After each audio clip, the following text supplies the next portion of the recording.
Hey Corona Diary, it is Sunday the 22nd of March. It is Mother's Day in the UK. Yesterday was my son's 18th birthday. We did okay. It was hard, but we managed. We found ways of getting around things. So when it came to opening gifts, I went downstairs. So I got dressed when I had finished eating after waking up. My family shut themselves in a room. I then went down to the back garden and texted them once I was out there, and they came out into the utility room. So all that was between us was the glass sliding door. My son opened his cards and gifts, and it was such a beautiful day yesterday. It was a little cold, but it was so sunny. I suggested that if I went to the back of the garden and sat on the bench, then it would mean that as long as nobody stepped outside of the patio at the other end of the garden, there would be a safe enough distance between everybody, and then we could all be together and actually talk properly rather than via FaceTime or shouting across this bit of glass. So that's what we did. It was absolutely amazing. So we spent probably about an hour or an hour and a half out in the garden until it started to feel a bit icy cold. So we all spent time out in the garden. That took us up till dinner time. And then at dinner time, what happened was my dinner was brought up here as usual. It was put outside my bedroom door. The door was knocked. So I retrieved the dinner and we FaceTimed. So I mounted my phone and we all spoke via FaceTime, and yeah, we all ate together, and the cake was then done after dinner, and everyone sung, and then shortly after that the door went, and it turned out it was one of my sisters. Now, if you didn't already know, I've got 5 children. I was one of 5, and one of my sisters, the sister that arrived yesterday, she's got 5 children. And so basically she travelled miles. I haven't seen her for a long time, and obviously I didn't get to see her yesterday. They travelled miles just to deliver a strong carrier bag at the bottom of the steps outside our house, and to wish us well, to drop us this bag. And this bag, once it was brought inside, had some cards and money for my son for his birthday, and the rest of the bag was just a bag full of essentials. They were very concerned that because of the isolation restrictions within our home, they were so concerned we wouldn't be able to get essentials as a large family, understanding because they are a large family too, that they decided to bring a huge bag of essentials for us. So this included things like rice and pasta, which we know have been an absolute mission to get a hold of, tin tomatoes, baked beans, I think, cooking oil.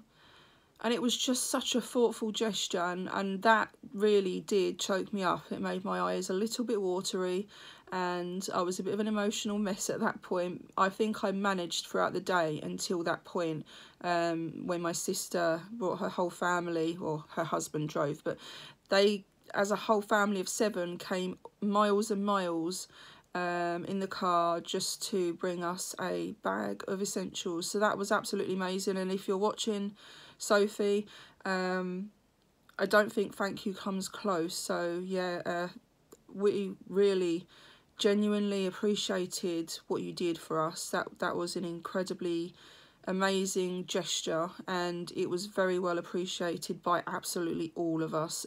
So yeah, please stay safe. And to all of you that are watching this video, I'd like to think that everybody is doing their absolute best to keep safe right now. It does worry me. Whether you're friend, family, subscriber, whoever you are, wherever you are in the world, please do take care of yourselves. So the news that I picked up on yesterday was that in the UK, the death toll had risen to 233. Unfortunately, a man in his 60s died in hospital where I grew up and where I delivered my 18-year-old son. So that was the first death in that hospital. So that was a bit frightening. It hit home a bit because that's not my local hospital anymore, but I delivered my 3 eldest children in that hospital. And on the anniversary of my eldest being born, the first person in Kent passed away in that hospital. So that was really horrid, and no matter where it happens, I think when it first starts happening in your local hospital, reality really does kick in. So yeah, it's not nice for anybody anywhere. I really do sympathise with everybody right now. It's yeah, it's getting to me a lot, and know that it's not just about friends and family. I'm upset and worried for everyone involved right now, wherever you are in the world. I have anxiety issues, and I've been getting quite upset about the amount of people that have been passing away. It's horrid. So yesterday I decided to check my library app, and I noticed that the date on my books had been extended by a considerable amount of time. They'd gone from the 8th of April return date until the 8th of August return date. Now, I was actually there checking to see if books I'd reserved were actually in the library, and they were, and this is where I spotted it. So I decided to go on the library's website, and it did actually turn out that the libraries were shutting down Friday just gone on the same day as schools closing. So the libraries in my county were all closing, every last one of them, the same day as schools. They had also extended the return dates for all books. They'd stated that anyone that had been charged some fees to borrow a book was going to be returned the fees that they'd been charged, and that anyone's books had been requested that had arrived in the library, they would be staying there until they opened their doors again, whenever that may be, and they will give you 10 days when they do reopen to borrow them, and if you don't, then they obviously send them back. So yeah, so the libraries in my county, every last one of them are shut. I don't know if I'd have mentioned this at the beginning of the video or not. I can't quite remember. My memory is so poor, if you didn't already know. My daughter is now on the mend. She is getting better, and we are very happy with how she is. At this stage, we're still not convinced that she's had coronavirus, but there's no way of knowing, as I've said before.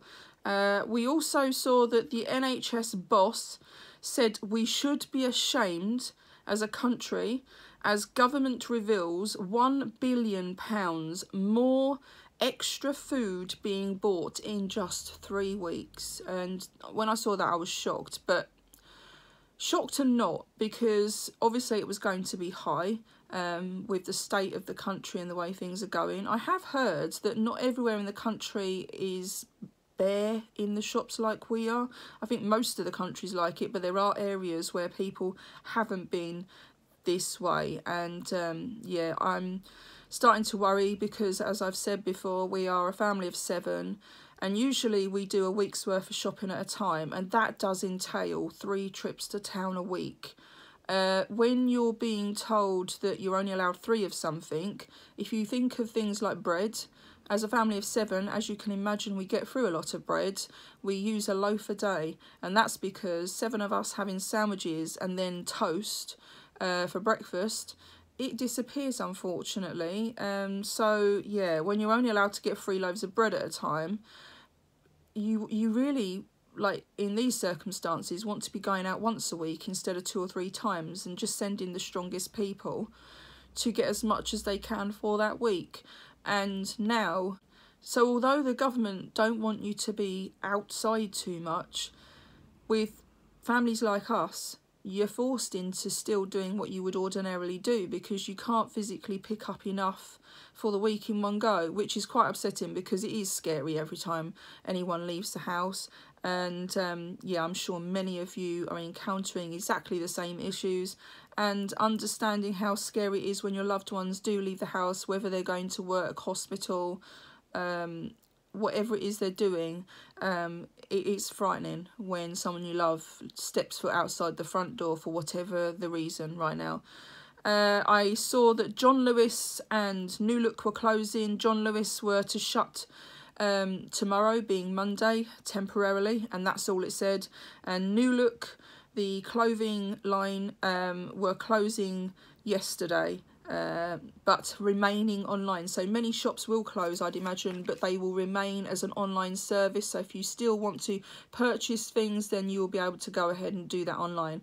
Then 8,000 more hospital beds and 20,000 extra staff were going to be joining the coronavirus fight. I know that the government were going to be inviting 65,000 members of staff to join the fight. I'd imagine that most of them were retired doctors. They did mention they were going to invite retired doctors of recent times back because of their knowledge. So yeah, there's that. And it's good to see that there's more hospital beds, so anything right now is a bonus. I'm sure it's not going to touch the sides, but we'll have to see. They did release some details yesterday that a new symptom had been detected.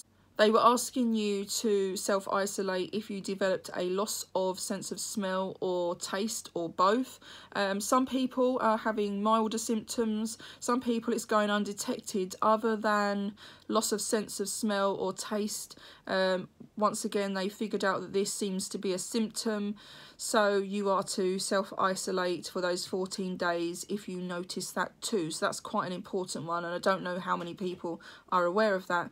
That is a headline I found because I was searching for some news, and yeah, so. And the last thing that I noticed was that 2 ENT specialists had been put on ventilators. This was suspected from contracting during their daily clinical work. ENT, if you didn't know, is ear, nose and throat specialist. So it's just an abbreviation for a specialist that is specialising in ears, nose and throat. So yeah, that's not good news at all. But so sadly, given the situation, I suppose this can't be helped, and we do have to expect that hospital staff are going to contract it while they're trying to save other people. And my heart goes out to them and their families. Their families must be worried sick with them going to work every single day they leave the house. So yeah, I hope that nobody you know has been affected. I hope you're all staying safe, and I will see you with tomorrow's update. Bye guys.